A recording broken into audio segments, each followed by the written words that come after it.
Hey guys, my name is Jade, and in this video we're going to be looking at the Bitbox MK2 by 1010 Music. We also have the Bitbox Micro here. I'm going to talk about the differences and similarities between these two, but I was really against having a screen in my Eurorack for a long time. I do have the data, which is my oscilloscope. It's a very straightforward oscilloscope, but I was really wary of having this module because I thought it was going to be really menu divey, and that's not really what I'm trying to do with my Eurorack case. But I'm here to tell you that once you get used to it, it's super straightforward, and it's what I would consider a game changer for Eurorack, like seriously. So the Bitbox is a sample player as well as a sampler. The bigger brother, the MK2, has MIDI, clock, our separate in and outs, and we have these 4 inputs for CV. We have 16 inputs for our gates. The smaller brother actually has 8, and it shares. These can be assigned. So if you want to send it a clock, you have to sacrifice some of these inputs, but we do get separate outs, a lot more outs than this one. On the MK2, we have 4 separate outs that can be either mono or 2 stereo outputs. On this one, we have 8. We also have MIDI in and out on the Micro. We don't have MIDI out on the Bitbox MK2, and we can actually use this MIDI to multi-sample into the Bitbox Micro. So for example, I can take my Yamaha montage, find a sound I like on there, and load it up to here, have it sample every single note, and just have a beautiful MIDI instrument in this tiny little thing. So the MK2 and the Micro pretty much do the exact same thing. On the MK2, we do have a lot more control. We have 2 more knobs and dedicated buttons, but we do have buttons on here too. So it really depends what you need in your case. Do you need a smaller module because this is pretty big, or would you rather sacrifice the space to have that nicer screen? So let's talk about the setup I have right now. It's pretty straightforward. These two are actually a match made in heaven because we have 16 outs on the Metron and we have 16 ins on the Bitbox MK2. So match made in heaven. So let's just get this thing plugged in. I think I'm just gonna go straight out into my mixer first. So I'm gonna go left out into the Mordex data, right out into my other input. And then I already have 8 gates from my Metron going into the Bitbox MK2. So if we go over here to our fill effects, we should be able to hear our drums.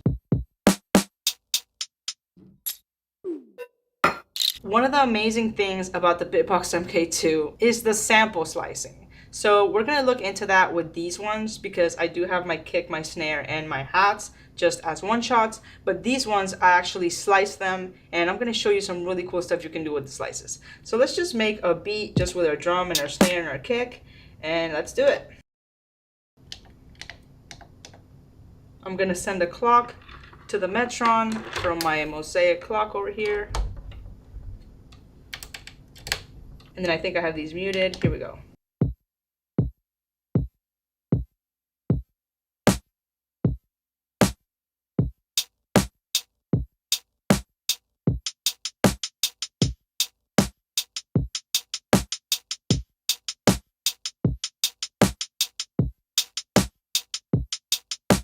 Alright, so already we have a pretty dope sounding drum beat. One of the cool things about this is that we have so many cool fill effects, so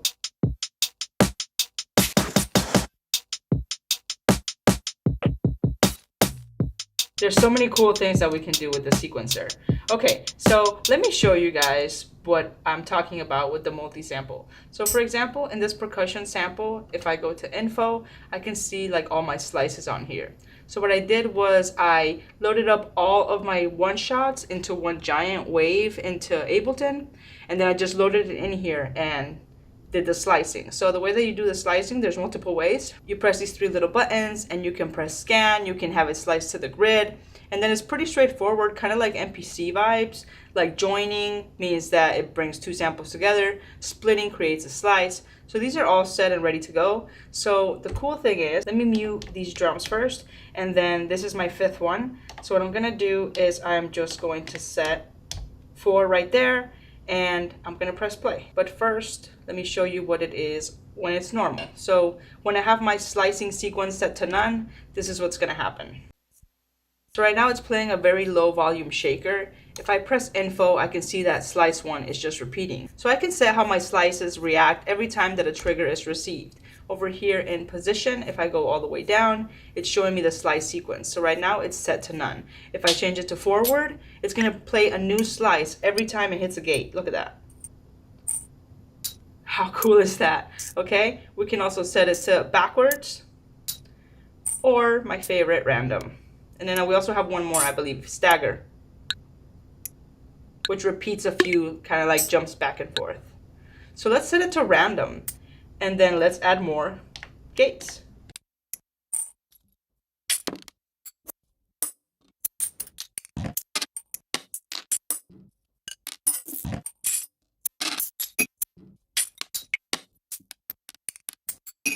Amazing. Now we can go back and add our other drums.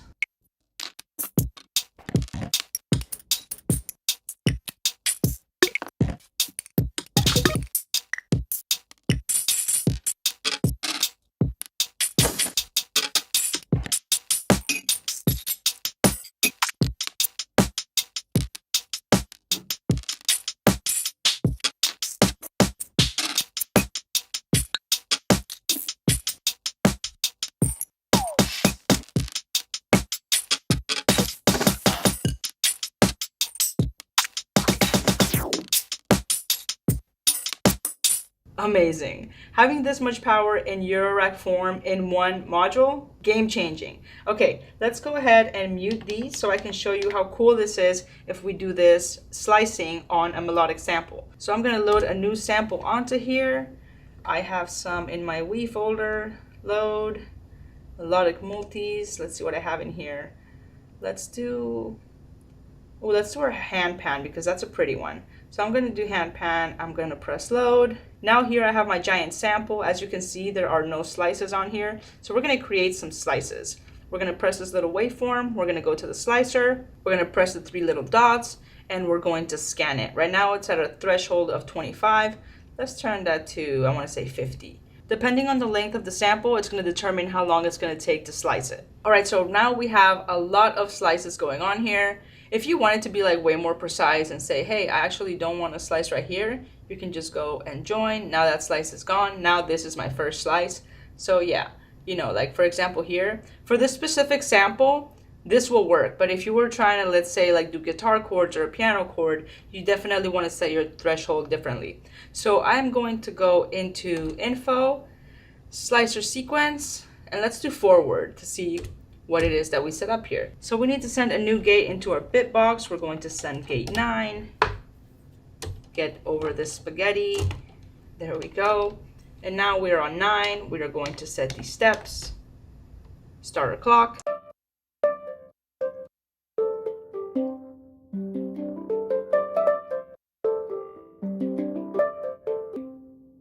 So right now it's playing forward. Let's set this to random.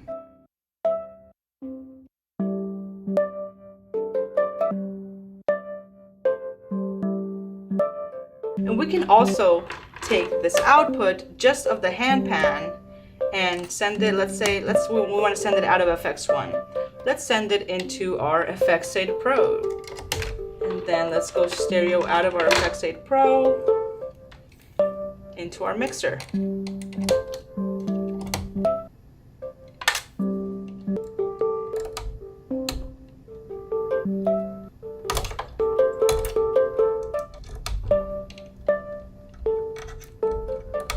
Now we need to configure that output. So we're going to go back to info, and I believe it's in configuration, outputs. Right now it's on 2. We're going to want that set to the FX.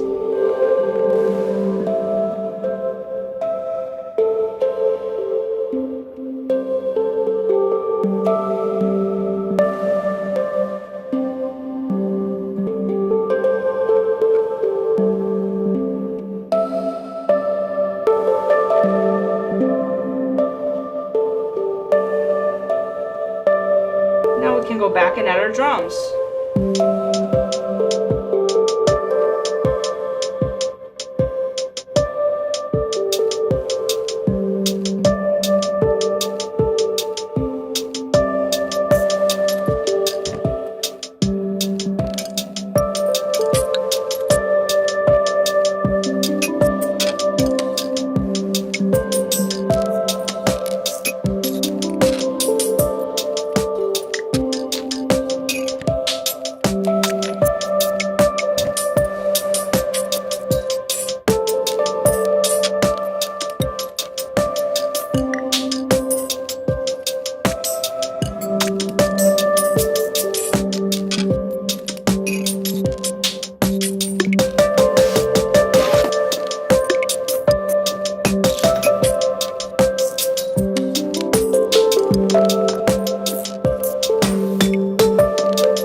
pitch.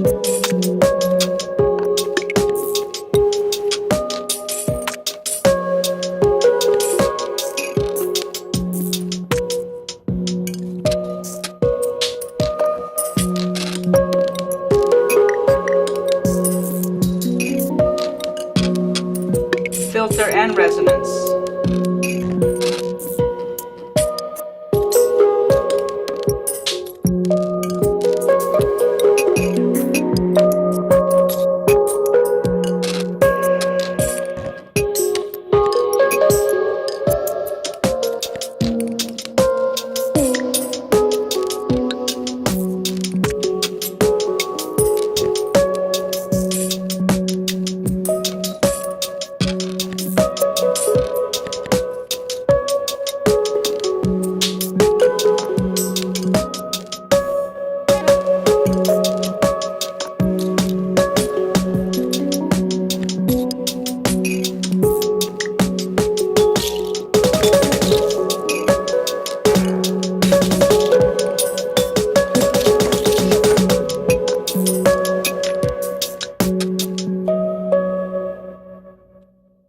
Amazing! Like, tell me this is not amazing because this module, like I said, it's a game changer for Eurorack. Let's do another sample because this is just so much fun. Okay, I'm going to change the sample.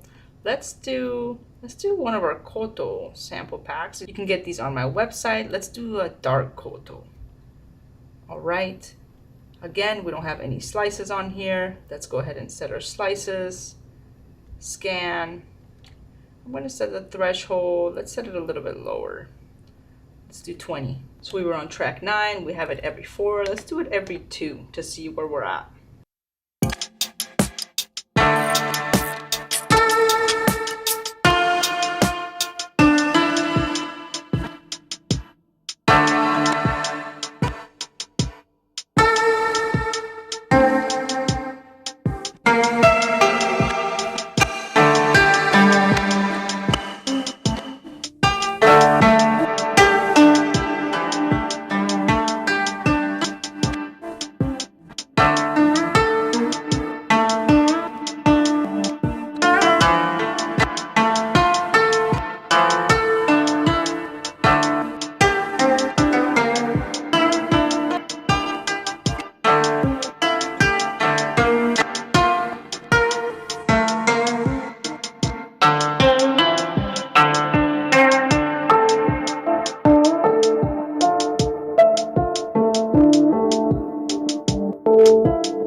So much fun, guys. So much fun with this module.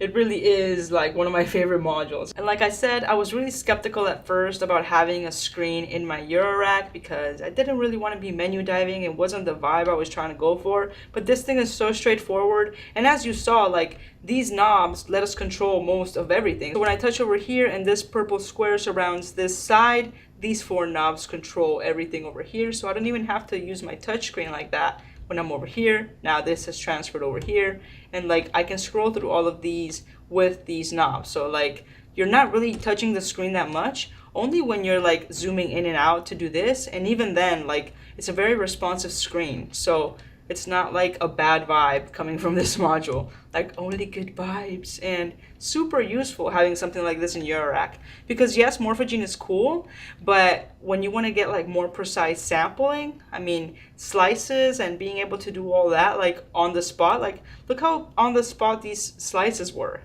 And if they weren't, like we could go and add more slices or move them around, but like that's on point. Like look at that. So we didn't even really have to go and edit our slices. Like everything was pretty much on point. Like over here, you saw I made a mistake, like it had the 2, but we didn't even notice because like it was just such a vibe just jumping between the samples. But if this does happen and you don't want this to happen, all you have to do is go here and just get rid of these by pressing join, and then we can make a new slice right here. Boom. Simple as that. How cool is that? So let me know what you guys thought about the Bitbox. I have really been enjoying it. Let me know which one you opted for, because I got these two trying to like figure out which one I wanted to keep. And at first I'm like, oh, definitely the bigger one because of the screen. And yes, I do like having these 16 gates like available with this. But I can definitely see like the use of this in a smaller system, especially like if you don't have a lot of real estate to dedicate to bigger modules like these. This is going to be just as good. We get 8 gates, which is more than enough for our kick, snare, hats, and like percussive samples or even other samples. And if you're really trying to like go that extra mile and send things to separate outs, this is definitely a winner over this one. But if you do need the more gates, the better control, the MKII makes more sense. But they're both like super powerful. They both have the same exact firmware, and you can even change the firmware to like the toolbox and the FX box. But the Bitbox, definitely a game changer for sampling and for Eurorack in general. Let me know your thoughts below. That's it for today, guys. I hope you enjoyed this video. If you want to see more videos like this, consider becoming a patron. You get all of my music, sample packs, patch notes, downloads to exclusive content. If you guys want to support the channel in another way, you can do so by becoming a member or by checking out the links below. That's it for today. Stay fly, and I'll catch you in the next one.